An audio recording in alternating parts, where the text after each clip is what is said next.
Monsieur le Président, Monsieur le Premier ministre, mes chers collègues, Monsieur Jourdain faisait de la prose sans le savoir. Monsieur Benalla voulait faire de la police sans que ça se sache, mais ça n'a pas marché.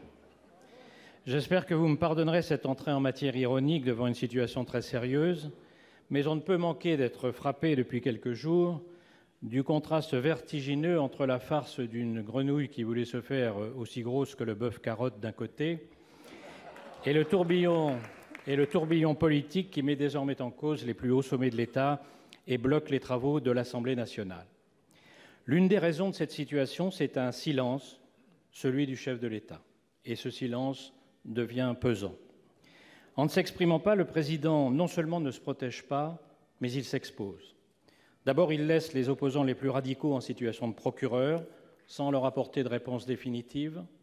Ensuite, il laisse se produire des contradictions entre les acteurs au cours de commissions d'enquête regardées par tous les Français, sans indiquer la voie du rassemblement.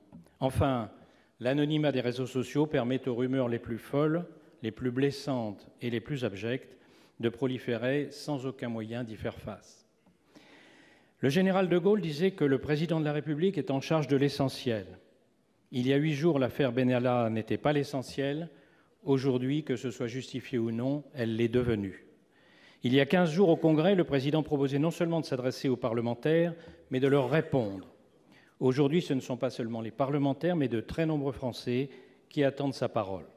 Cette affaire, contrairement à ce que j'ai entendu, n'est évidemment pas le Watergate, ni même, pour rester en France, celle des écoutes de l'Élysée, le Rainbow Warrior ou l'affaire des Irlandais de Vincennes. Mais en l'absence de réponse définitive, elle risque de devenir aussi délétère. Cette réponse claire et définitive, seul le président de la République peut aujourd'hui l'apporter. Ce n'est donc pas une question que je vous pose, monsieur le ministre, c'est une requête. Pouvez-vous lui dire que les Français attendent cette réponse? Je vous remercie.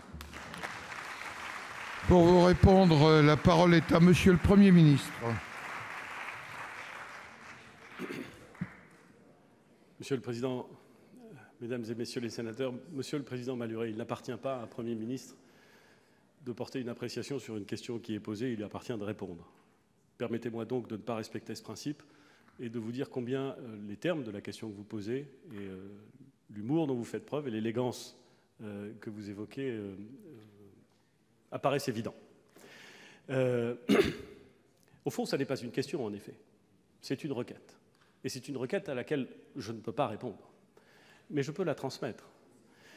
Et je le ferai, Monsieur le Président. Je le ferai. Je voudrais simplement dire une chose. C'est que, bien entendu,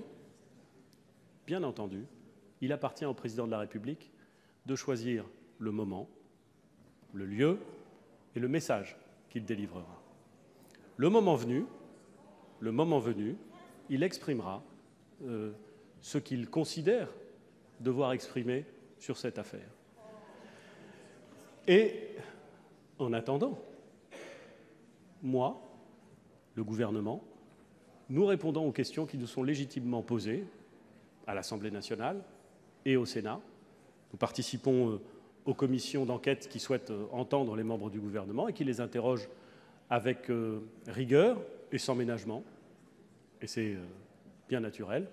Et nous faisons tout pour faire en sorte que ce régime institutionnel de la Ve République, qui est parfois critiqué, qui est parfois porté au nu, qui est le nôtre, et qui est fondé sur cette particularité assez rare d'être à la fois un système parlementaire avec un président fort, que ce système puisse continuer à fonctionner en reposant sur ces deux principes, une présidence forte et un gouvernement qui répond aux questions et un gouvernement qui répond aux questions du Parlement et qui est responsable devant lui. Merci.